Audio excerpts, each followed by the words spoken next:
Shalom, Yashala, Shalom. First and foremost, I want to give all praise, honor, and glory to the Most High Yahweh. I do so in the name of His only begotten Son, Yahweh Shai.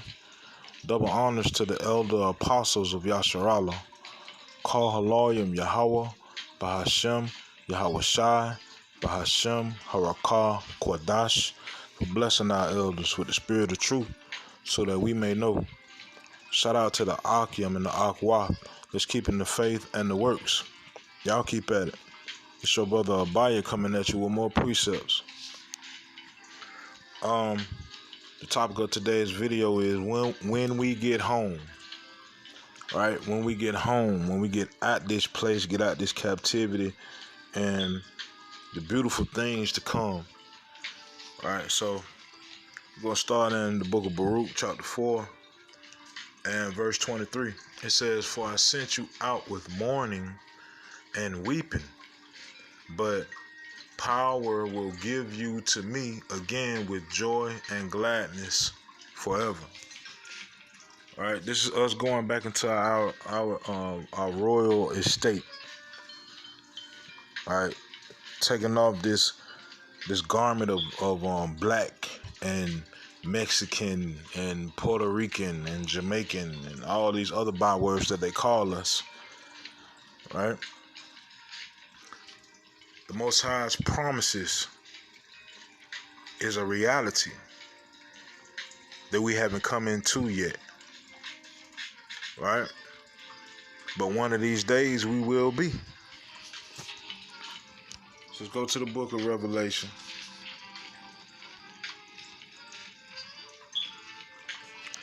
Revelation chapter 21. And verse 3.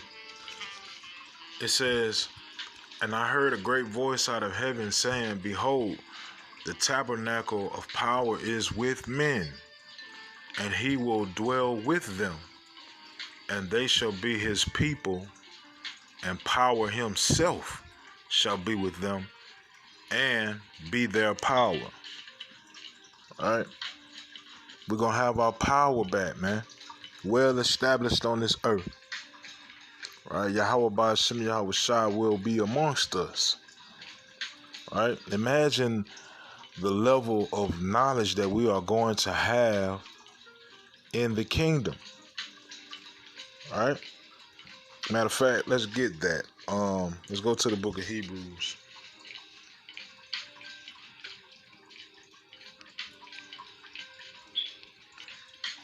Hebrews chapter 8.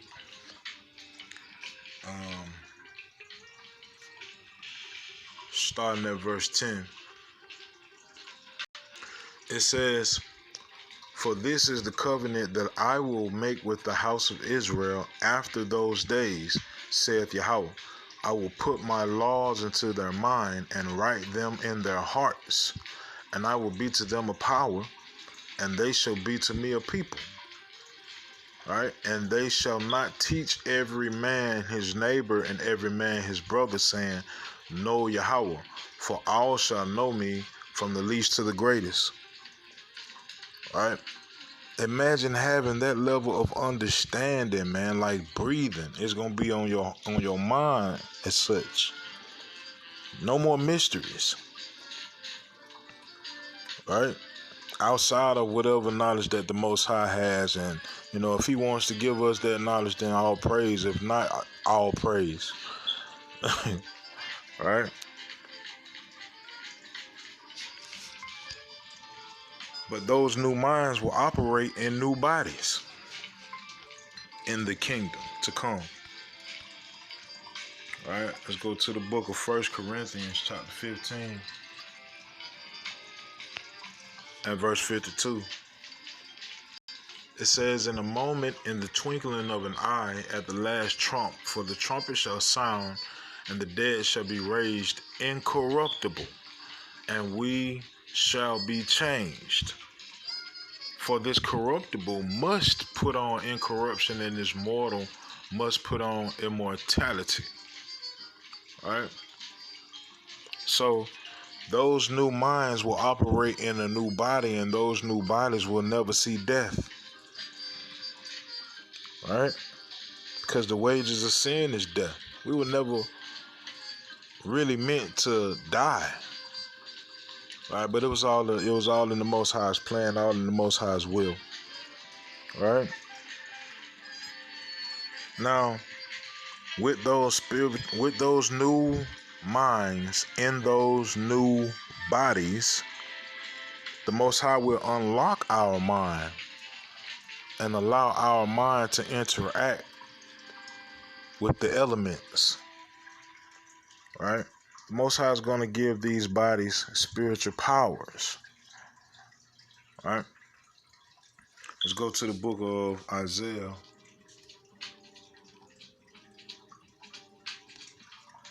Isaiah chapter 40 and verse 31. It says, matter of fact, I'm going to start at 29. It says, He giveth power to the faint, and to them that have no might he increaseth strength. Even the youths shall faint and be weary, and the young men shall utterly fall. But they that wait upon Yahweh shall renew their strength. They shall mount up with wings as eagles. They shall run and not be weary, and they shall walk and not faint. All right? These are all the promises of the Father for his people. All right? This is another reason why every knee shall bow when they see the strangeness of our salvation that was so far beyond all that they believe. These people are going to look at us and say, are these same individuals that we had in derision? Right? These same individuals are going to be serving us in the kingdom. All right, let's go to, let me see where I want to go. Let's go to the book of Isaiah, chapter 60.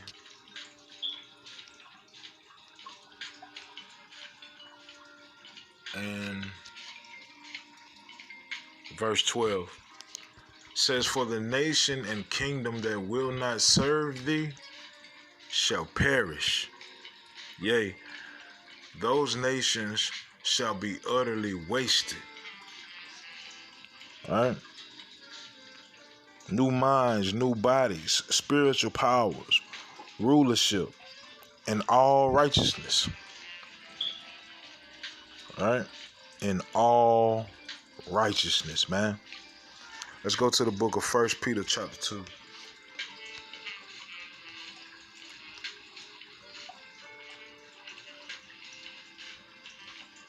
First Peter chapter 2 and verse 9.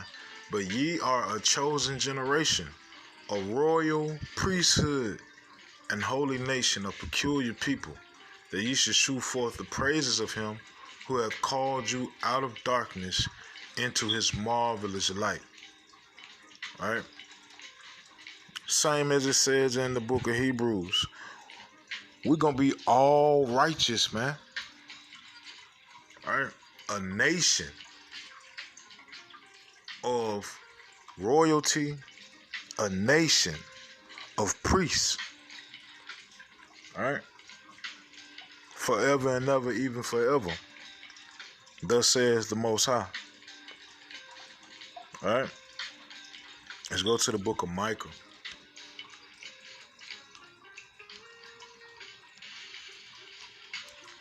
Micah chapter 4, from the top.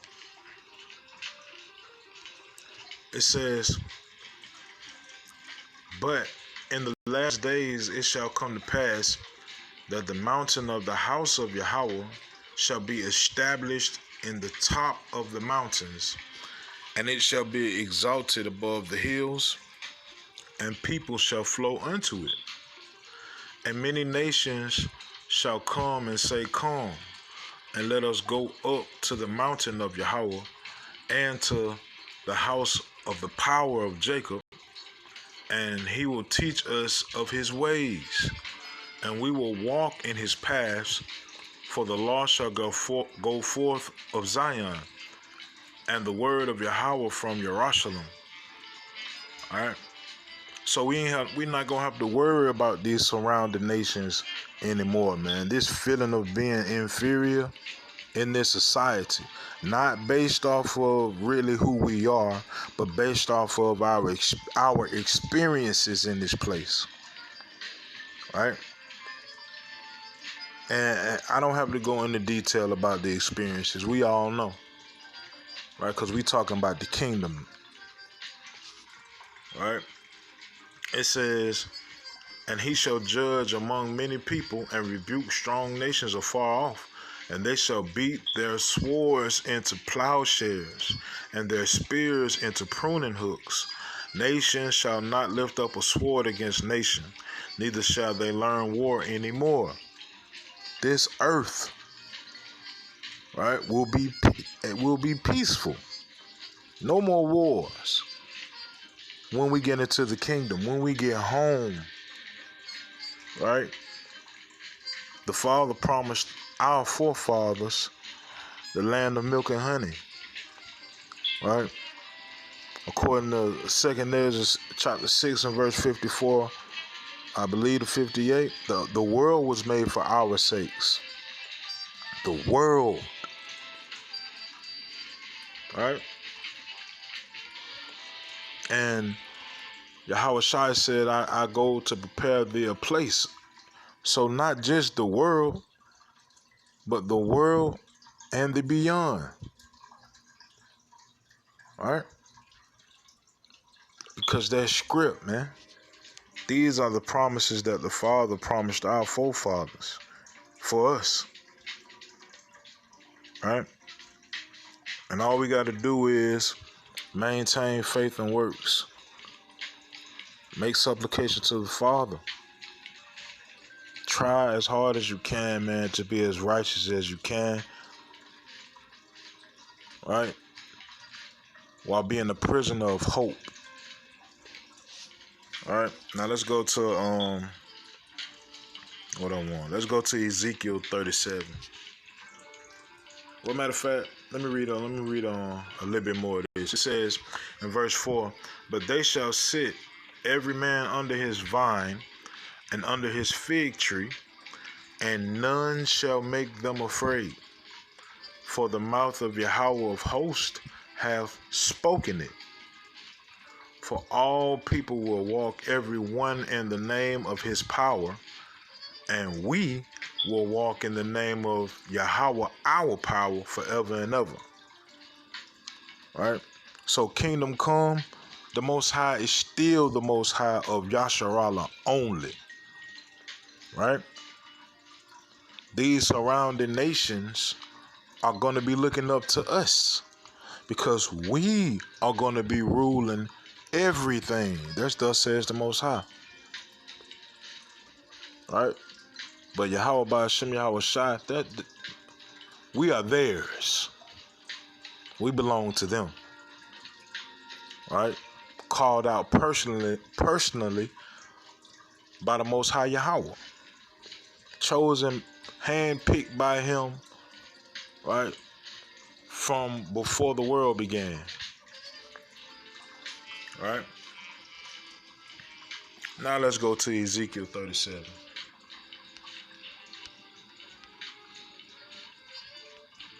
And verse 22. And I will make them one nation in the land upon the mountains of Yasharallah, and one king shall be king to them all. And they shall be no more two nations, neither shall they be divided into two kingdoms anymore at all. The Most High is going to make us a nation again, a full-fledged nation again, man. No more animosity one amongst another. No more hate one amongst another, man. No more getting sick. Right? No more being at the bottom. No more going to your enemies for want of all things. No more not knowing who you are. No more not knowing your power. Right? We're talking about the kingdom. So what must we do in order to obtain this? Let's go to the book of 2nd Esdras. Yahweh Ratazah, I'm going to end it with this. Chapter 2 and verse 36. It says, flee the shadow of this world, receive the joyfulness of your glory. I testify my Savior openly. It says, oh, receive the gift that is given you and be glad, giving thanks unto him that hath led you to the heavenly kingdom. All right. Point is, flee the shadow of this world. What's the shadow of this world? Psalm 23 says, yea, though I walk through the valley of the shadow of death. What brings death? Sin is the wages of death, according to Romans 6:23. Or death is the wages of sin, rather. All right? And like I said, we're speaking about the kingdom, man. We're speaking about the blessings that's promised to us through our forefathers. Right? Ready for us to enjoy. Right? We just got to get there. He that endureth until the end shall be saved. So, Yahweh Ratazah, which is Yahweh willing, this video and these precepts were edifying. Call Haloyim Yahweh Bahashem Yahweh Shai Bahashem Harakah Kodash. Shalom Yashala.